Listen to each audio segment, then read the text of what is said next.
Okay, welcome. My name is Cindy Lopez, and I'm the Director of Community Connections here at CHC. I actually started long ago and far away, about 9 years ago at CHC, and I was hired to start Sandhill School here, right at CHC, which is an independent school for kids with learning and attention issues. Still here, still great. I'm just in another position. So what you're experiencing here this afternoon is part of our community connections work. We do community education, including parent education and professional development for educators. We do on-sites and off-sites, plus we have a whole online resource library. So this session this afternoon is being recorded as a screencast. So it'll be slides and audio, and it'll be posted to our resource library probably in about a week. So if you wanted to resource that, that's there. And most of our sessions, we are recording in that way now. So check out our resource library if you haven't yet. So really quickly, how many people are familiar with CHC? Okay, some new faces in the crowd. So I'm just going to give you a quick overview before Jude starts. You are all here for executive functioning in the elementary classroom, so you know. This is our Community Connections website, and it has lots of information there, including we do parent support groups, we have a teen wellness committee, we have all of our community education, so you can find out all kinds of information there. CHC, Children's Health Council, has been here on the peninsula for about 65 years. So 65 years young, somebody said the other day, but a nonprofit, so providing education and mental health services for kids, teens, and young adults and their families. So we want all kinds of great things for kids, right? I'm not going to go over that. You guys are here because you probably do too. Our mission is really to remove barriers to learning so we can help children become resilient and happy at home and school and life. We look at the whole child, so we're really interested not in just the mental health picture, but also the learning picture. So academics, how do kids learn, their physical development, and their mental health and wellness. We have 4 areas of excellence. So ADHD, autism, anxiety and depression, and learning differences. So we serve, or we have expertise in all these areas, and we serve families and kids around those 4 areas through these 4 divisions. So one I just told you about a little minute ago, which was Sandhill School. We have another school, Esther B. Clark School, which is a non-public school. So districts contract to send their kids there when they don't have the appropriate services for them in their district. And then we have our clinical services division. So that is made up of psychologists, psychiatrists, speech and language pathologists, occupational therapists, behavior therapists, all kinds of child development specialists, and then community connections, which is part of what you're experiencing here. We also, our goal is to be inclusive so that you feel safe here. All people are welcome here, no matter what their belief, background, etc. Before I jump to that, I'm going to say a couple of things. One is, so our main campus is here in Palo Alto, but we have a campus in San Jose where we have Esther B. Clark has a second campus. Our schools, one of our schools has a second campus there, and we also have clinical services there. And we have an office also in East Palo Alto. So we have several partners in East Palo Alto that we work with to provide parent education, teacher education, consultations in East Palo Alto. EdRev, anybody know about EdRev? Oh, a couple hands. Jude doesn't count. So EdRev. EdRev is happening this year on May 4th. Saturday all day at Oracle Park, formerly known as AT&T Park, up until last week or something. So it's a great day. It's free. It's for families, kids, educators. There are sessions there. There are activities on the field. The kids can run the bases. They can do a rock climbing wall. They can get out on the yoga mats. There's a live band, so there's all kinds of great things happening there all day on Saturday. And sessions, we have over 50-ish sessions, including discussion groups and free parent consultations on that day. And Steve Young will be there. He's going to talk about his journey with anxiety. He's, believe it or not, Steve Young, the 49er. Some people have said, Steve Young? Who's Steve Young? Everyone know who I'm talking about? Okay, good. So he's dealt with this major anxiety all of his life. And so he's going to talk about his journey. We also have some other great speakers as well. So check that out. And with that, I'm going to introduce Jude. So Jude, Dr. Wolf, is both a friend and a colleague. I've had the pleasure, I don't know how many years we've known each other now, 15-ish? So we originally met, we worked together at Charles Armstrong School long ago and far away. But Jude's great, and I think you'll learn a lot from her today. So come on up, Jude. All right. Hi, everyone. Thank you so much for coming. I know it's 4:30 after a long day at work. I'm a teacher, so I know how that is too. Just a quick tally. Who are I know this is supposed to be a teacher ed class because I've done a parent ed here before. I know it's much later, but I'm thinking everyone are teachers, yeah? Yes. Okay, public school? Okay, great. I just want to make independent schools? Okay, great. So this presentation I geared for K through 5. So if you have any other interests around middle school, we can talk about that as well. There's another teacher education series for middle school through high school that I'm also have the privilege of facilitating for you all April 21st, I think, at some point. And so, or 11th. Oh, okay, sooner than I thought. Okay. April 11th, so put that on your calendars. There's very different strategies for middle school through high school. So you're probably wondering, well, why do you get to speak about all of these things K through 12, right? Okay, so yes, I can literally say that I have taught in classrooms K through 12, as well as in undergrad and graduate school. So I taught at University of San Francisco. I taught teachers there in the special ed department. I taught for LMU with their Teach for America core. I actually taught one class for the STEP program here at Stanford too, and at Notre Dame Belmont. So I was as adjunct faculty there. Right now, my current position is I'm the director of Kehila Jewish High School. Anybody familiar with it? We're very small. Who's your son? Jason Flack and Ariel? Yes. And we've been in meetings before. I was okay, so now you know. So there's no secret around what I try to do. But yes, Jason is great. Yes. And I just got back from Israel with the juniors. So this is my 3rd year at Kehila Jewish High School, and I'm the director of the center there for learning success. I also am a founding director for Gateway Middle School in San Francisco. It's a charter school. How many of you guys have heard of that charter school?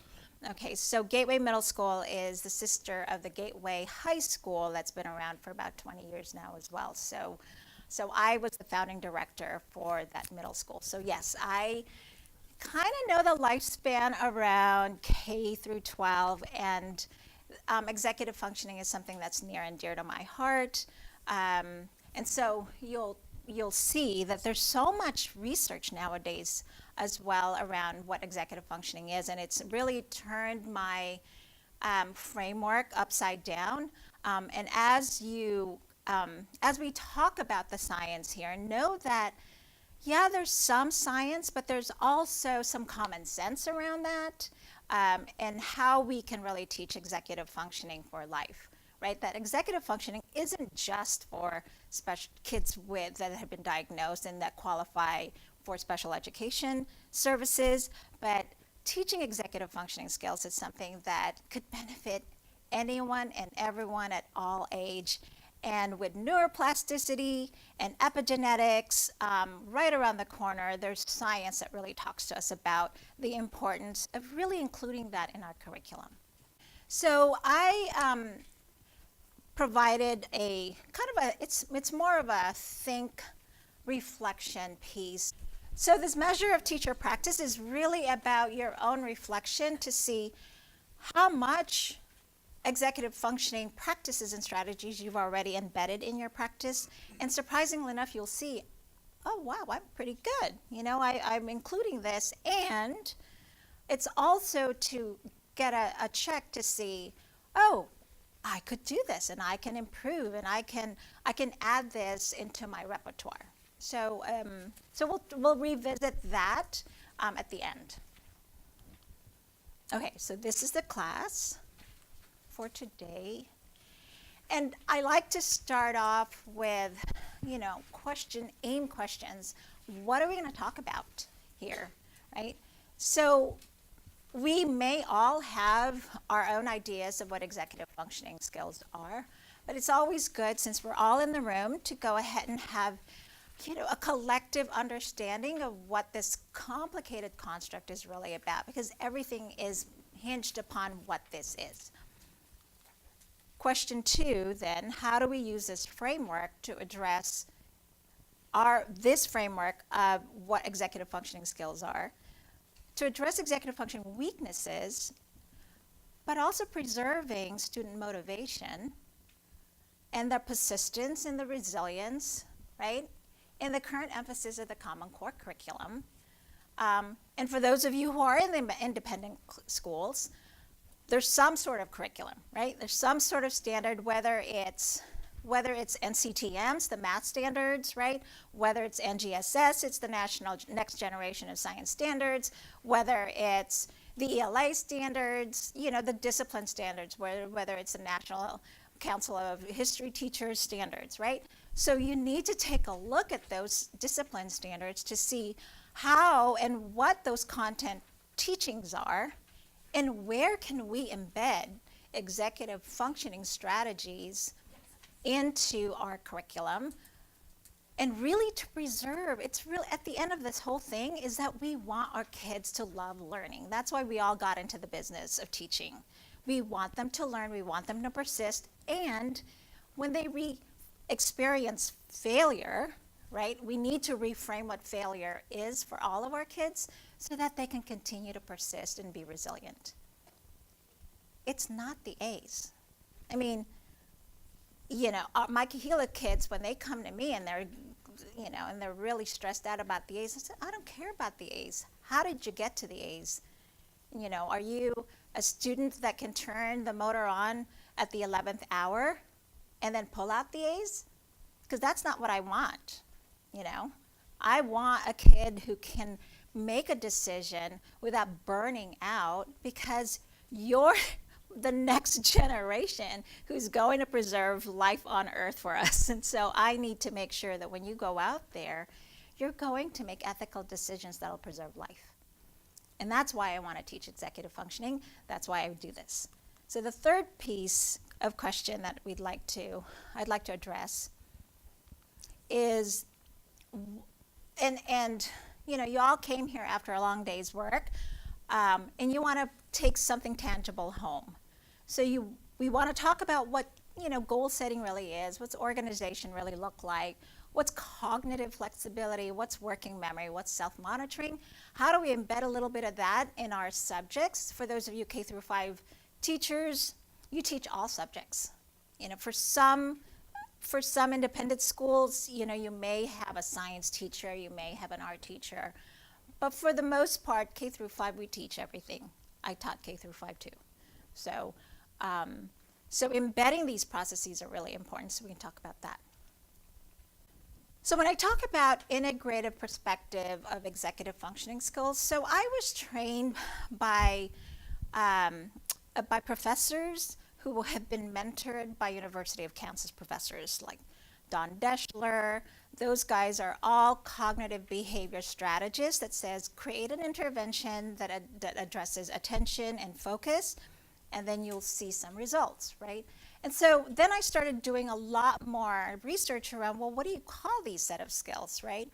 And then lo and behold, it all resides in this prefrontal cortex. But what I didn't get as a special ed teacher in terms of my training, and perhaps someone had said that and maybe the student in me wasn't ready to hear it at the time, but as I grew and I'm experiencing a lot of the interventions that I'm implementing and then not taking root, it's because I'm not addressing the emotional impact that determines, that's the foundation of all of the prefrontal cortex that mitigates organization, goal setting, prioritization, and working memory, right? It's always in the SEL, the socio-emotional piece. Well, give them to the counselors and then they'll deal with it, right? Well, yes, I have a great counselor that I partner with at Kahila. And so part of my own professional development, and I encourage you to do that too, is to take a look at what are those foundational mechanisms that really determine how to engage those executive functioning skills so that your interventions are pretty lifelong lasting. Does that make sense? Right? And you want them to be independent. So then I always say, I work myself out of a job with these kids. So my new guru and love right now is Dan Siegel. How many of you guys have heard of Dan Siegel? Yes. So when I met him at 1440 Multiversity for this Mind, Body, Emotion conference about 2 years ago, I wanted him to run for president. He was amazing, and he actually gave me, and in my mind, the framework of how to really create an executive functioning program that could last while you're addressing and you're very mindful of the new workings of the brain and the science of the brain. And so this is something that's straight out of his book. Clearly, when the amygdala portions, fight, flight, freeze, right? And if those are not addressed before you create an executive functioning, planning, prioritization, thinking, imagining, it's not going to happen. It's not going to take. They're white knuckling it. They'll just say, okay, I'm doing this just so I can get the A, right? And that's not what we want, right? It's evolving, so our emotional brain, there is that emotional brain that really needs to come online so that we can engage the latest evolved part of our brain, the prefrontal cortex. So executive functioning has always been compared to the orchestra conductor, right? But because what does an orchestra conductor do? Anyone in music here? Come on, you guys have been to the symphony. Yes, thank you. So that they tell which instruments to go at what times, so people know when to what. Right. And then when he does a good job, what happens? Music sounds good. Right, the music sounds great, right? And so you regulate, okay, this one's louder, the sax section, the wind section comes louder, right? Or bring it down a little bit. And so the executive functioning in a way is that simple. If it only really were that simple, right? So from my perspective, though, as a teacher, this is what executive functioning looks like for a kid. I give him a homework, give him a project, and here's a kid looking up at the trees, right? They're not seeing the big picture. They're just looking up. And I'm like, okay, so how am I supposed to do this? As a teacher, I got to show them the path, right? I'm their executive functioner. I'm the model that they need to see. I can't just talk to them about that. I can give it to them in writing so that they can remember. There's a working memory. But I also need to speak it so they can hear it in the auditory channels of their brain. But I also need to model it. Because some of them are going at 80 miles per hour and then they're not even reading the directions, and they did a great job for a completely different assignment. Then they end up in a dead-end road. And then My job then is to show them that they have multiple pathways, right? There are many ways to address the homework, the research project, the math solving, to solve a math problem. But at the end, you need to make sure that you're on the right path. So I'm the executive functioner for K through 5 kids, right? For 6 through 8, there are really different strategies there too. It still works, the modeling still works. So hands down, that's the best intervention. So I would also check in on ourselves, right? Like, am I the best executive functioning? So do I really have some prioritization or organization or time management issues here? So it would behoove of us to really do a reflection on our own executive functioning skills to see what do I need help with and what are some strategies that I need to use to help me stay on top of stuff. Does that make sense so far? Okay. So Harvard on the developing child has their own set of research and opinions on this. So let's see what they have to share with us. Science tells us that minds, are built, not born. And at the center of this dynamic architecture are a set of skills called executive function and self-regulation. Children's self-regulation and executive function are key ingredients in their lifetime performance. It's not just about learning language or learning numbers or learning colors. We have to be able to work effectively with others, with distractions, with multiple demands. These actually are skills that contribute to the productivity of the American workforce. Just look at your shapes. What should you have done next? Educators, I think, are looking for just this sort of thing. And when we describe what we mean by executive function, they say, yes, that's it. That's exactly, the problem. These kids, they can tell me these rules, but they can't actually use them. What's this? A toolbox. A toolbox. What is executive function? Safety goggles. Safety goggles. Probably the best way to think about it is sort of like an air traffic control system in the brain. Just like an air traffic control system has to manage lots of airplanes going on lots of runways and really exquisite timing and so on, a child has to manage a lot of information and avoid distractions. We really think of it as involving working memory and inhibitory control and mental flexibility. Take a situation where a child is having to take turns. So first of all, the child has to have inhibitory control. The child has to be able to stop whatever he or she is doing and let the other child take a turn. Cute. But when it's your turn again, you also have to remember what it is you're supposed to be doing. So that pulls on working memory. If the children who are taking the turns after you do something unpredictable, you have to be able to adjust what you're going to do next. And that requires mental flexibility. Children who are struggling with these capacities often look like children who just aren't paying attention, or children who are deliberately not controlling themselves. If you don't have self-regulation, you act out and the teacher puts you in timeout, and so then you miss part of the learning that's going on, and then you are more upset because you're behind, and so you act out, and so you get this downward spiral. How does executive function develop? 6, 7, and +4. In little children, and even in the infant and toddler years, you begin to see the roots of executive functioning skills. What's going on in our brains is unbelievably intricate and complicated. The prefrontal cortex, or the front third of the brain, is important for executive function.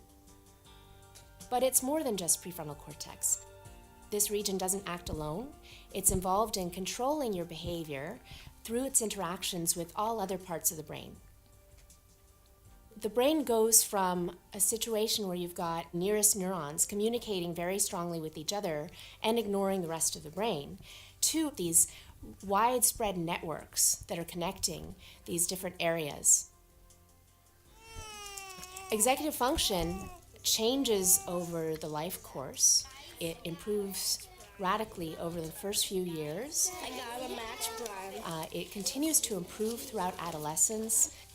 It's not until early adulthood that you have the adult type networks that are very strongly activated that connect different brain regions together. Let's take notes.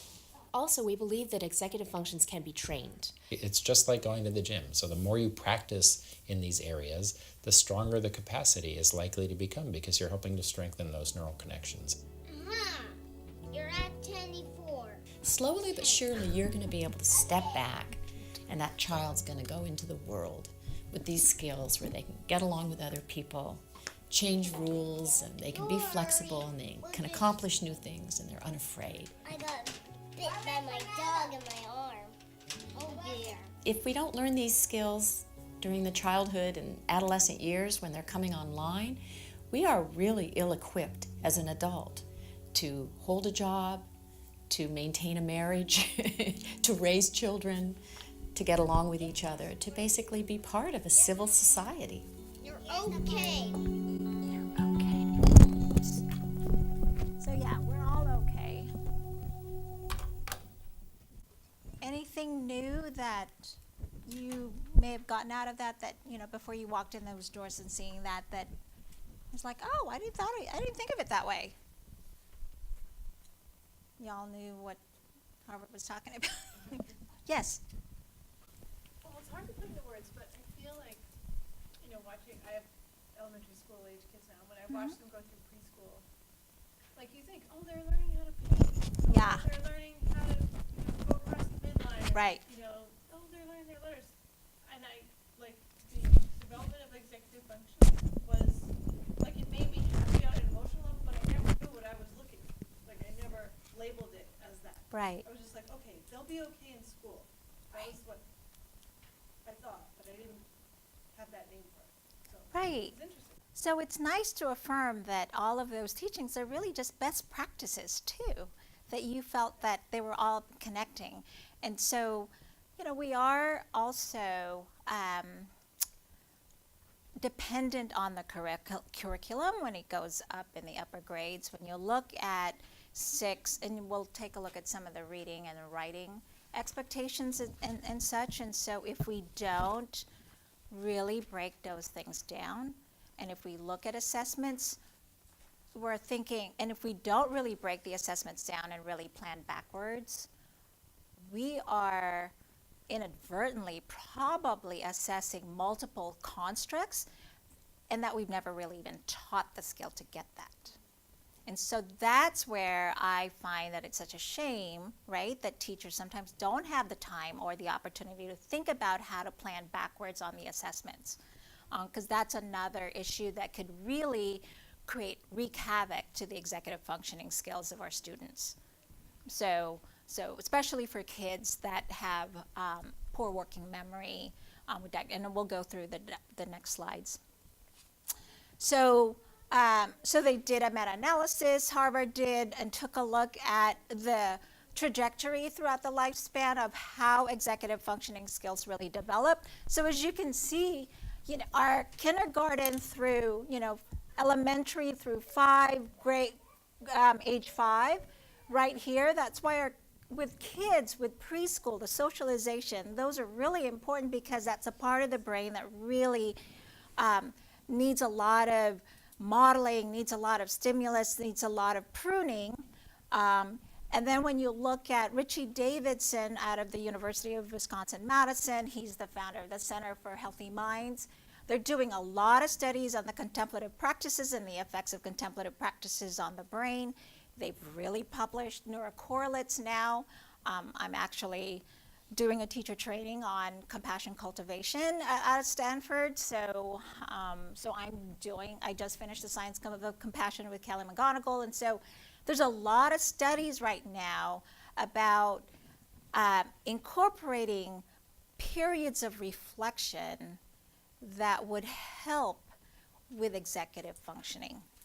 So those of you who are interested in that study, it's not within the scope of this presentation, but I'm happy to provide those studies for you. Like I've always given my Keela students who are so interested in increasing their SAT and ACT points and how they can study for that. And I said, what if you try some mindfulness and some breathe? Look, no, that's not going to work, Dr. Wolf. Okay, you might want to just read this published study, and then it's not just published in the Inquirer, it's actually published in a gold standard peer-reviewed journal. You might want to take a look at this because it actually increased working memory and GRE points, you know. Like, but, you know, I don't really know. I just want you to read the study. Don't take my word for it, you know. So I think those are some things that I'm asking you also. Don't take my word for it. But I know in my own personal experience and in my own literature review that hands down the evidence has shown that, right? That once we teach and model tasks that involve executive functioning skills, there will be a change. Okay, so executive functioning is also, needs to be taught with strategies. There are differences amongst K through 5 kiddos and middle schoolers in terms of their self-concepts.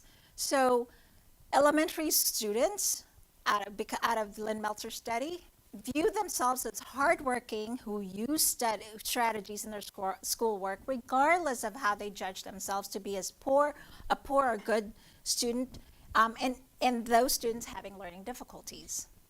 They judge themselves working exceptionally hard in all academic areas with reading, writing, spelling, and all of that. Right? These are the self-concepts of elementary students. They're easier to work with theoretically. Then when you get to middle school, you can forget about, you know, just trying to tell, I mean, you know, their academic self-concepts really change. They're interested in their own, their peers' perceptions.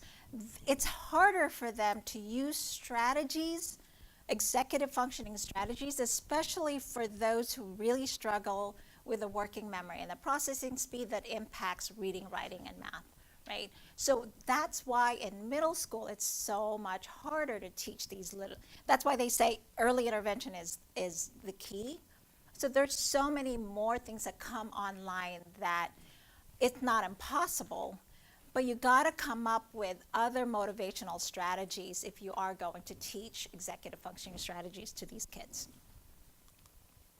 So we all know why we need to teach it, but here are the results of the studies. If we don't teach it, the kids won't have their own metacognitive strategies. And what's metacognition?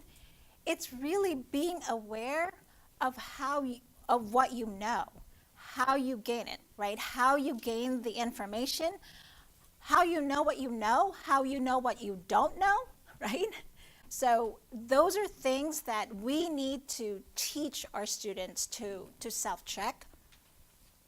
And then in the end, this is really profound, I think, because when they get to middle school and we have middle school teachers that only teach math or only teach science and only teach, you know, humanities, I don't care which content you teach, the process of how learning happens is consistent within the grade levels and the content areas.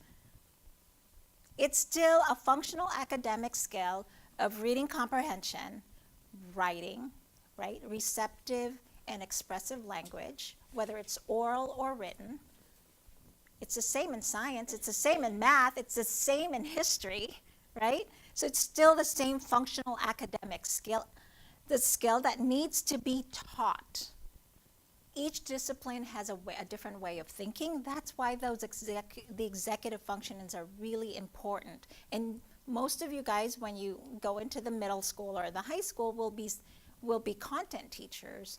And so when you think about teaching math or teaching science, what about science is different from math?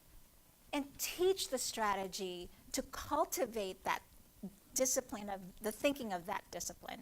Does that make sense? Okay, enough talking for me. So what I'd like for you guys to do is just turn to the page of your handout that's called Companion Slides. Turn to page 4. And by the way, there are many researchers nowadays who really take an interest into executive functioning. As far as I'm concerned, the more the better. Because as a community, we can poke holes at all of our constructs and all of our framework, right? So Harvard has one, Lynn Meltzer has one, and she's at Harvard too. And Peg Dawson and Richard Gore's book, I forgot my book at the office, but how many of you guys have? Well, I'll Google it and so you guys could see it. But they came up with a very good operational way of breaking down just those 3 concepts that Harvard talked about, right? The working memory, the flexibility, and the metacognition piece. And so these are things, these 11 at the top of page 4 are really more the building blocks of executive functioning. And when I trained, like I used to work at Menlo School too. So when I trained, when we did an executive functioning program there too, and all of the other schools, it was always good to have the vernacular, right? To have that common vocabulary so that when teachers across grade levels, up and down where you have cohesion, right? You're talking about, and you're planning curriculum, you can talk about response inhibition. Joey has no response inhibition, and you're thinking, oh, like I'm really good at my vocabulary now, and no one else knows what you're talking about, right? But so really, it's really good to have that common vocabulary where you're planning right next to your team, so that you can describe, you have the behavior descriptors of your student when they go up to the next grade levels, right? How many of you guys have time to talk to other teachers when you're like passing the kids on to the next grade, or having a parent conference, or a student study team and such, right? And you're struggling to find, or Joey's just lazy, right? Part of my CCT training, we're looking at nonviolent communication. So Marshall Rosenberg says it's very important for you to talk up to when you speak and describe, use observation language versus evaluation language, right? So when you call Joey lazy, that's an evaluation.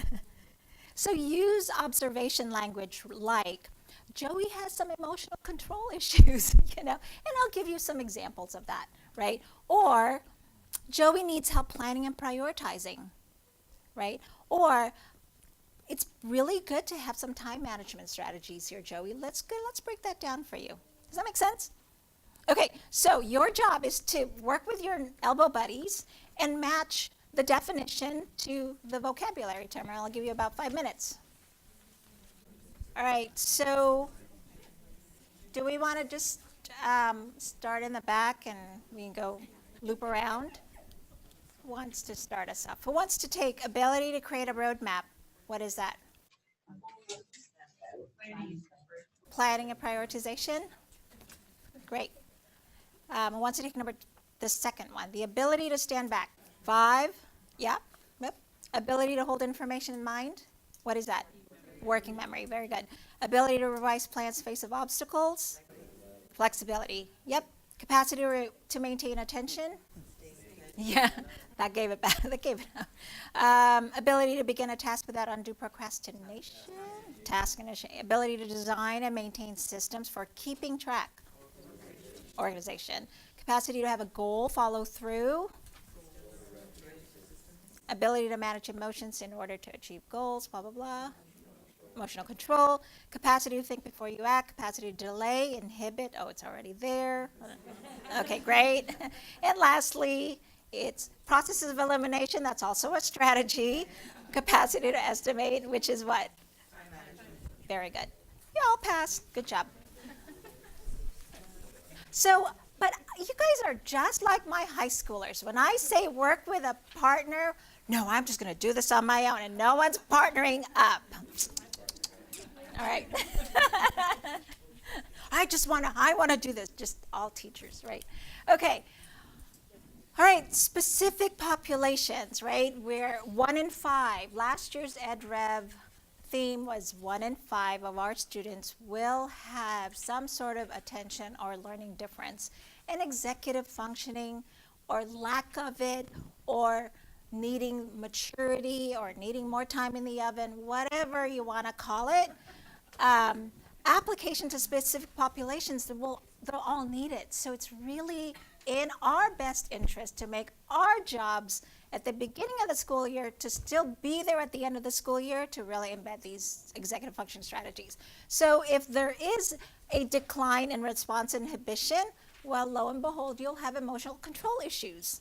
You know, if you have task initiation, well, that's because they didn't have sustained attention, right? Maybe, but it's correlated. If you have some time management issues, more likely you'll have some planning and prioritization issues. So when I create plans with my high schoolers and grade schoolers, middle schoolers, these are some areas that I look at first. And when I have a general ed teacher come up to me and say, well, you know, they're not turning in their homework.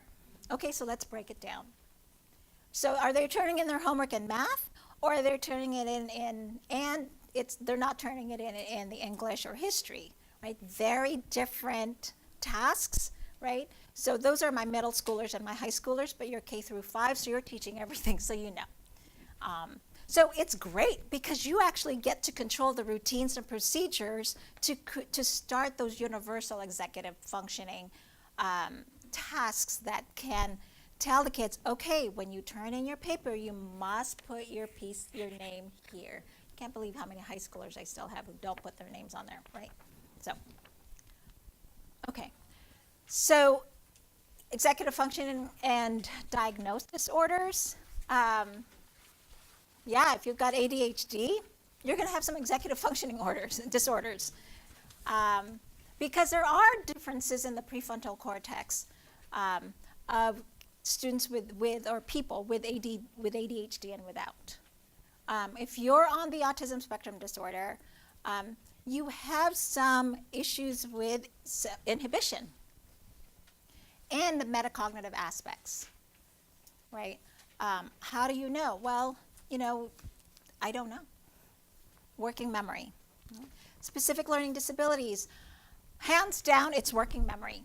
When I used to work for Charles Armstrong, like Cindy said, I came out of the classroom and we worked on a project, and we looked at thousands of psych ed, and hands down, the correlation is poor working memory and poor processing speed, or both. So, you know, build your arsenal of strategies to build working memory. And working memory, let's define that. What is working memory? Working memory in the literature it's a finite memory capacity of the brain. It's really just 7 elemental units, right? I can make it more complicated, but it's 7 elemental units. That's why our phone numbers are in chunks of 3 and 4 plus our area code in parentheses, because our minds don't remember more unless you chunk it, or unless you create some sort of meta grouping to remember. That's why graphic organizers are great. That's why I used Inspiration software to teach writing, to teach note taking. So those are some things. Hands down, you're gonna need to teach working memory strategies, and practice. And then organization and planning and writing. So that's going to, if you've got some kiddos with that, that's going to be painful. Okay? So I need you to turn over your handouts. Don't look at your handouts, please. So true or false? In the human brain, the mechanism allows us to focus on relevant information. Switch mental gears is called executive functioning. True or false? We are born with the skills needed to achieve successful outcomes in learning, behavior, and health and work. True or false? False. Thank you. Some of the essential skills for learning in life, including remembering and following directions, avoiding distractions, developing good study habits. True or false? You're like, true? Oh, yeah, I got it. That's true. Adults can facilitate the development of a child's executive functioning skills by routines, modeling behaviors. That is true. So I should share also, I don't know, how many of you guys listen to podcasts On Being? It's the Krista Tippett On Being podcast. So her latest one was with Richie Davidson. And, you know, I have the ultimate respect for Richie, and he really talks about teachers really make a great impact in people's lives. And of course, he's coming from teaching compassion, right? But compassion, the compassion is a skill. It's an executive functioning skill. And you need to model compassion to build compassion for others. And these executive functioning skills can be modeled. So if we break it down, try to talk to your administrators, and now don't be pressured to go for the breadth, but go for the depth of, these are some habits that will last you through life. And so please resist the temptation to go fast with these kids. How many of you guys have worked with the Universal Design for Learning placemat? Okay. The Universal Design for Learning, it's through the CAST.org organization, CAST.org, they're an organization that really helps remove barriers to learning. And through these ways of engagement, representation, and action and expression. So if you are a teacher, I would encourage you to take a look at this. Higher ed is also going towards this model. And I bring this up because executive functioning, here in their lower bottom there, it says, guide appropriate goal setting. And you'll see, these are, when you go onto their website, these are active links that give you other strategies for goal setting, strategies for strategy development, facilitating management, and resources. But you'll see, I always say self-regulation and executive functioning is probably the other side of the coin. But again, self-regulation is the thing that says, oh my God, this is too hard. I'm not going to do it anymore. I'm going to just stop and freeze and not complete the assignment. So that's what happens right now too with a lot of the kids. When they don't feel like they're listened to, or they don't have the personal coping and skills and strategies to persevere, that's what turns them down, right? Turns them off. They need to develop the self-assessment and reflection. So these are all at some point pretty common sense for all of us at this stage of life. We're lucky enough to have had models to help us get to where we are today. But we need to help the kids to compartmentalize and give them time to reflect. There's so much information that gets to them right now. So UDL is one of those things that I can create another workshop for, and it's an amazing, I actually presented at the UDL convention 2 years ago in Boston, and it was the social justice piece that they did, and it was just an amazing experience too. So if you're interested in that, I'm happy to give you more information, because it's beyond the scope of this presentation.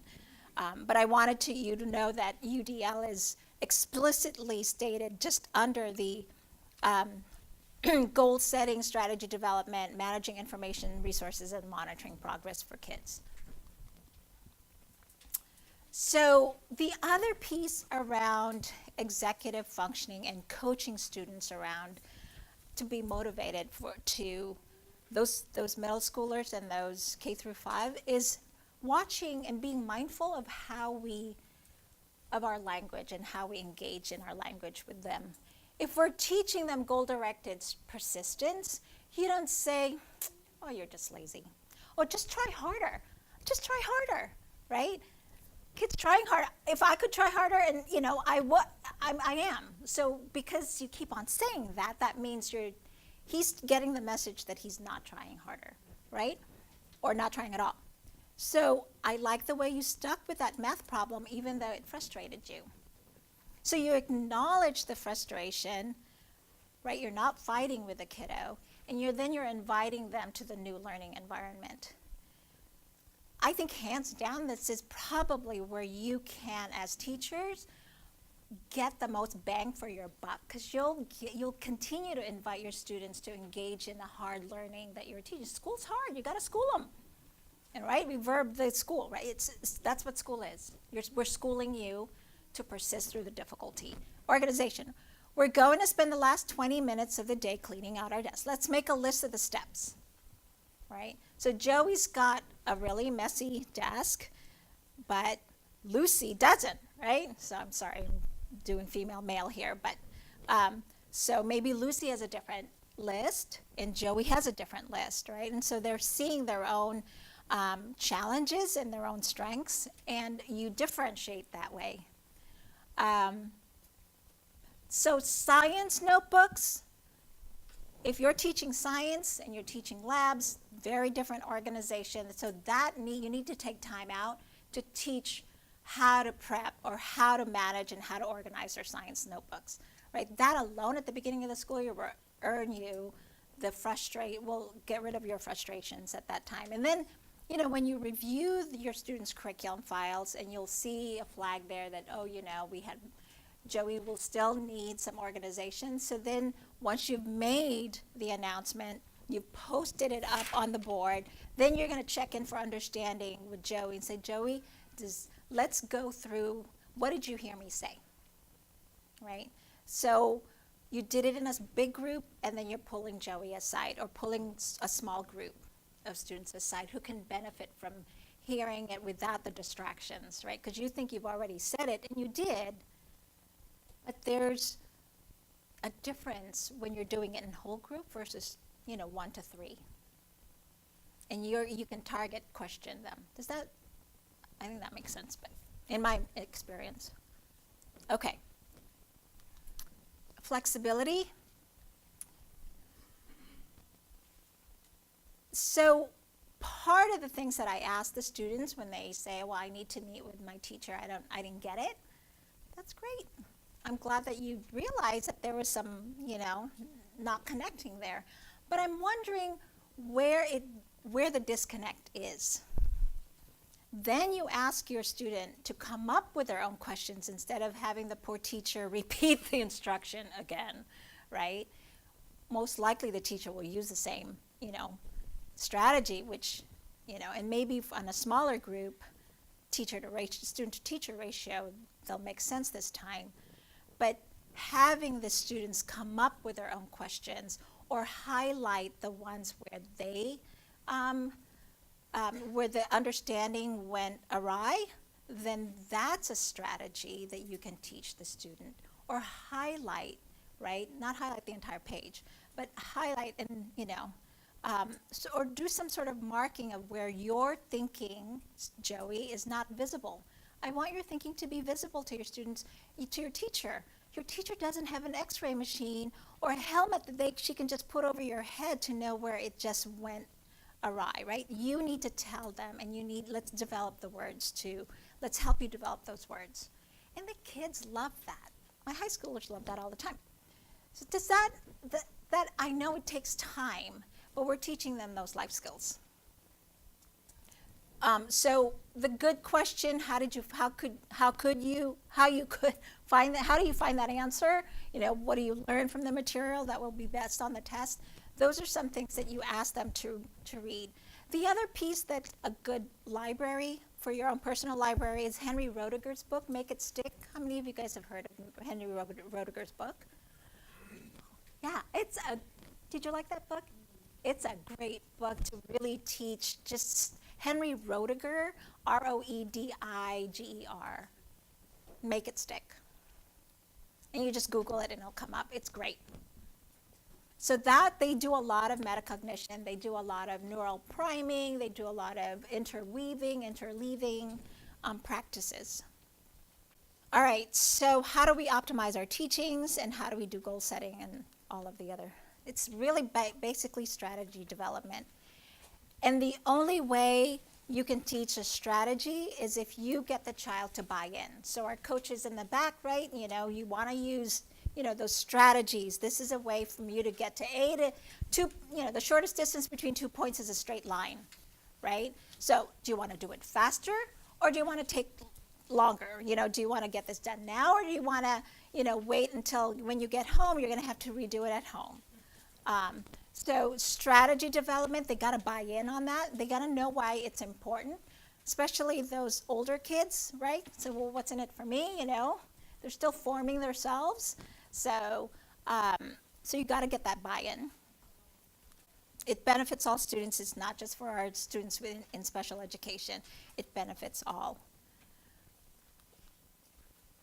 So when you look at all these studying, long-term projects, test taking, they all need these skills. They all need executive functioning. So for students who are taking a bunch of AP, I get a lot of kids who are taking 4 AP classes and they're like, I don't have enough time, and then they start to take, and they want the magic pill, right, to increase their working memory, literally. But so I just say, rest, right? And know that we only have 24 hours in the day. And Dan Siegel has a book, how many of you guys have seen his book, Brainstorm? And that page in Brainstorm, where is the healthy mind platter? So to create a healthy mind, you need sleep, you need downtime, you need playtime, you need connecting time, you need focus time. And this is all the focus time. Okay, so what is it, what executive functioning skills are involved in reading comprehension? For us, reading perhaps came easy to us, right? But really when you take out all the strands of teaching how to read, you gotta get down to the words, the phrases, sentences and their interconnections, the paragraphs, strategic reading connections, right? Because that's what that is. So if you take a look at reading comprehension, and these are some strategies to help increase reading comprehension, and you'll have that in your book, in your handout. But let's take a look at this salmon reading. So have a look at that.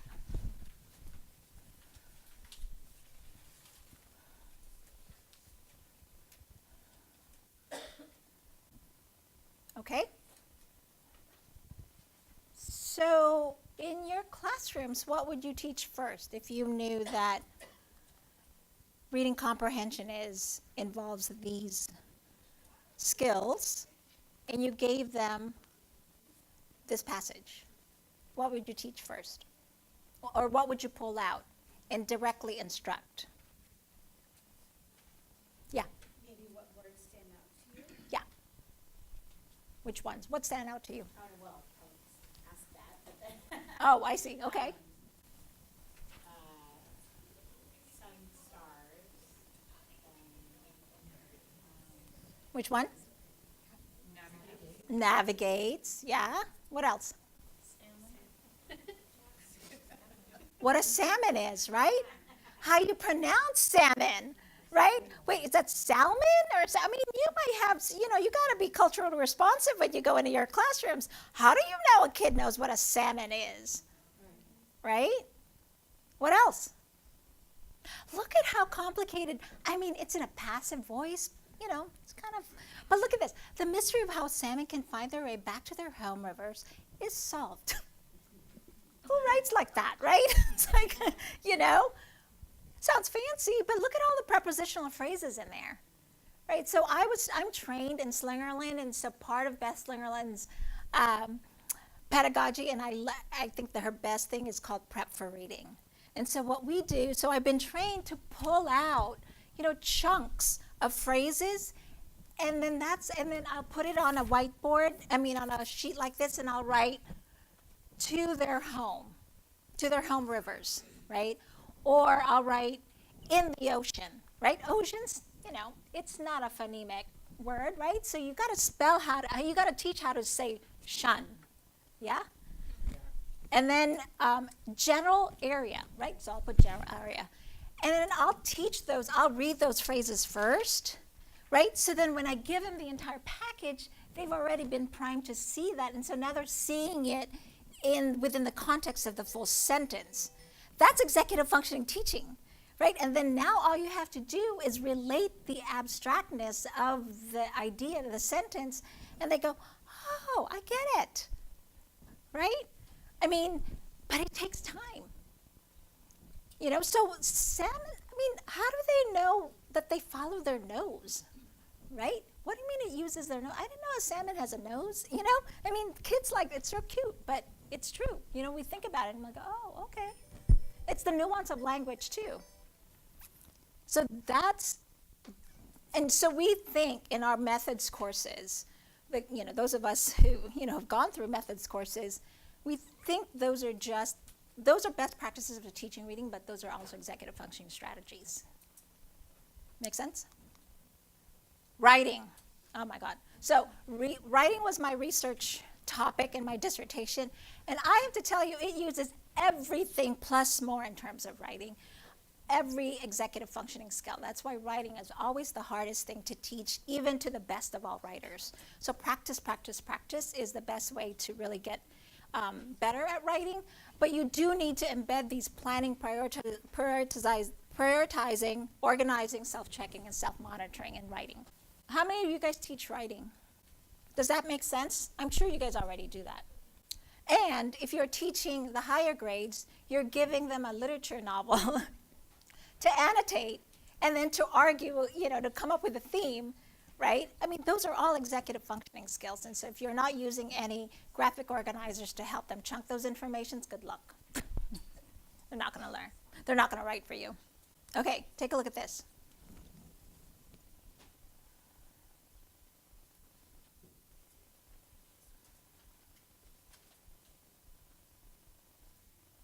So, what are some executive functioning skills that we need to teach before we give them this assignment? Planning. Yeah. So this direction also says, over the past week, we've identified many characteristics of a butterfly. Okay, you may have identified it. Do you think your student remembers what you have identified? No. Probably not.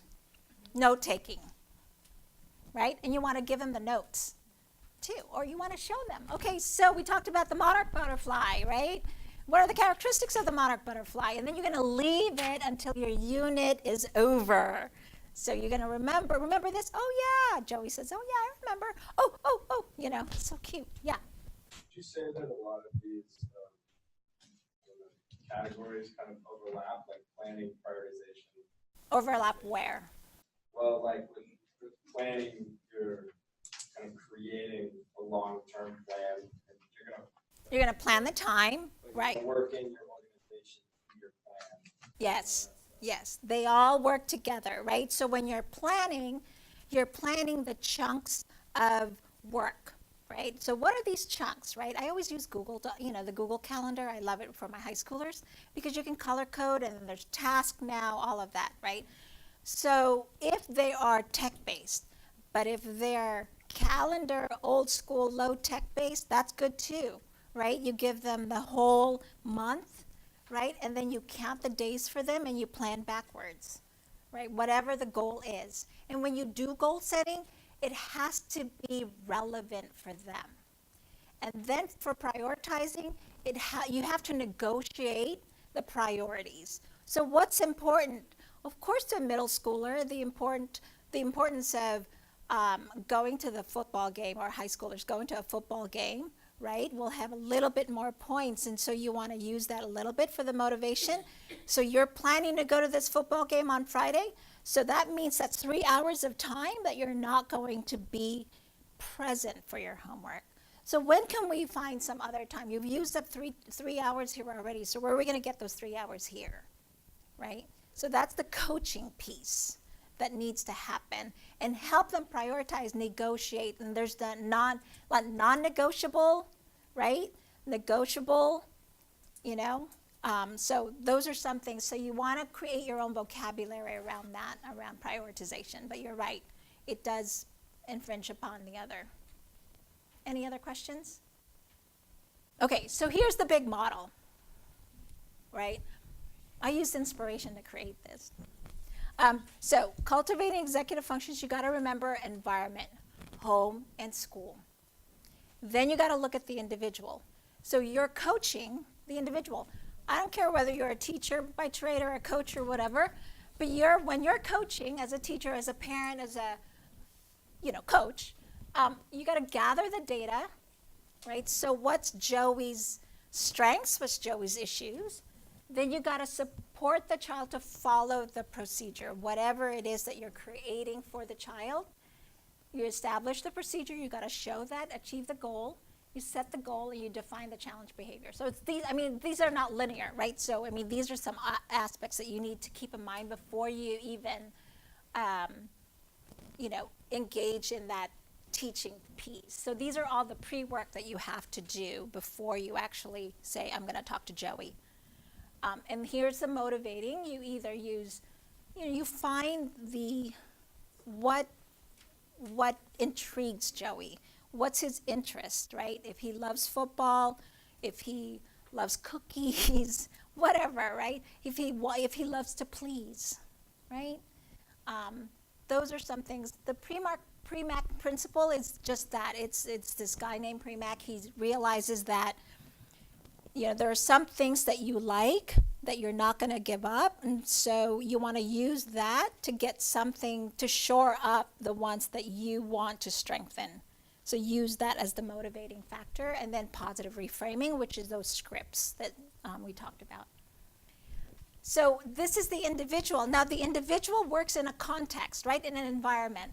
So you got to think about, if you're a parent, what's the difference between home and school? Who surrounds the kids at home and at school, right? So I always love the collaboration between teachers and parents, because you guys are a team, right? I'm a team member. You address the social environment. Joey's having a hard time with Tuck's instigating, those kinds of maneuvers. You modify the task, give them a different graphic organizer. You can use Newsela.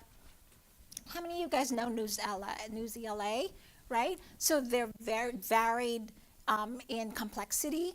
And so if Joey has some vocabulary, working memory issues, use Newsela in a different grade level, modify the task, and then provide routines and cues. Okay. So I think this class ends at 6. Now I have another case, so I have another activity. We can choose to do the activity, and it's really about deconstructing the case studies. So there's a case study about Lisa, and then Sam and Joe, 2nd, 9th, 4th grader and 5th graders. And it's really about deconstructing the cases. And you use page 9 of 9. And this really walks you through trying to go through this. When you gather, it's all of this in deconstructing the case study. So we can spend you can work with a partner, it speeds you up that way. We can work on that, or we can answer questions. It's up to you. Yes? Where's the reference for this? Oh, it's in the packet. What, the reference? Oh, this, where I got this? Yeah. It's from the Dawson and Guar book. Yes, thank you. I adapted it, so this is, you don't see this exact model in the Dawson and Guar book. Yes? Could you just for a second revisit the compassion executive functioning link again? I Yeah. missed something there. Oh, I'm talking about my CCT training, because when you teach someone how to grow the skill of compassion, there's a lot of prefrontal cortex, but there's also a lot of emotional piece that you need to decipher. And so when you go up and down the body around that with the brain, it is an executive functioning task, because you got to figure out the monitoring of your resources to help, right? So compassion is about identifying someone, knowing that someone is suffering. You have the wish to alleviate someone's suffering, and that you have a goal, and then when you do extend a compassionate act, there's this warm glow you feel. And so there's a fine line between being, acting out of compassion towards other, but that you're also looking at being self-compassionate. So when I say that that's an executive functioning skill, it is, because you got to figure out what choices you have to make and not put yourself in danger when you are helping somebody else, right? You're not overextending yourself. So it's an interesting construct to mix when I'm thinking about that too. Welcome. And for those of you who are interested, there are a lot of CCT courses coming up, and those of us will be done with our retreat in May, and so a lot of us will be putting out CCT classes to invite you all to participate. But my goal for being trained for CCT is that I think in teacher education, we're not really trained to be self-compassionate. We have a lot that is asked of us to do, and we burn out. Special education teachers burn out in 3 years. Teachers burn out in 7 years. And so a lot of us wear many hats, and we want to be there for our families and for the students, but we also want to be there for ourselves. And so I think navigating those areas and those domains, if that were included in a teacher education or a teacher training program or some sort of professional development training program, I think we'll all still be in our careers in many different ways, but we can teach kids how to be more compassionate because we're compassionate ourselves, right? And we're building that skill. So that's my goal, is to teach it to teachers. But have a look. It's in CCARE. It's in Stanford's CCARE website. It's a great program. I also took the MBSR training, so for me, this compassion cultivation class was so much better for me to stay in the industry that I love. Yes. I know here at CHC they have executive functioning workshops, or sessions. Oh yeah, for parents that you can pay for, right? Do you organize that, or are you the? No, I'm on the advisory board of the executive functioning committee that's doing that, but I'm not the one who's performing the services or even heading that. But so I don't know. That's something new that actually Cindy just told me was happening. I know they have 10-week sessions. Yeah. 20-week sessions. Yeah. What is the advantage for the longer to advise others? That's a great question, because as you see, there are 11 constructs in that, and some of them overlap, like the gentleman in the back talked about. And so whether it's 10 weeks, when I do in my own private consulting, when I do executive functioning coaching, it takes about 6 to 8 weeks, because it's behavior, and you model and you coach, and then I interface with the families, I interface with teachers. I like to know what's going on. Are they generalizing the strategy in a different environment? It takes a while. I deal with 7th and 8th graders. Yeah. 8th graders transitioning into high school. Yeah. And I've had many parents ask about coaching, ask about where to send their kids. Should they, before reaching high school, attend One of those kinds of things. I think, again, it depends on the need. It certainly can't hurt. But I also think parents need to take a look at how they're going to change a little bit of their household routines too. Yeah, right? You can't just tell the teachers to take care of them and then, whatever.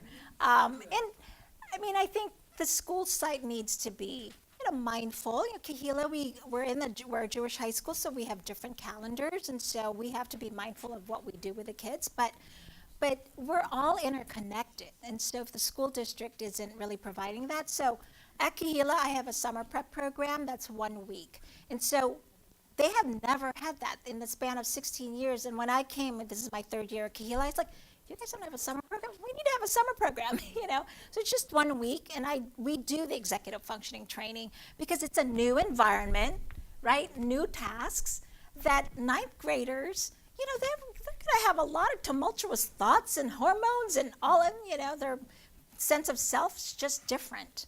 And we need to create trust. Because executive functioning and putting on those habits, it's hard enough as it is, right? So you got to gain their trust. So whatever coaching, whatever, you just need to have that trust with the student. Because the other thing around Dan Siegel, I'm always quoting Dan, he loves this acronym. He always uses acronym also, and it's called PART, right, for teachers. PART is presence, being present with the student, right, listening, looking at them eyeball to eyeball, right. There's this thing like if you can tell what color your eyes are, you were pretty mindful to whom you're talking, attuned, right? You're pretty attuned with what's going on emotionally for your kiddo and when you're really paying attention. So when you're coaching, you want to pay attention to those adolescents.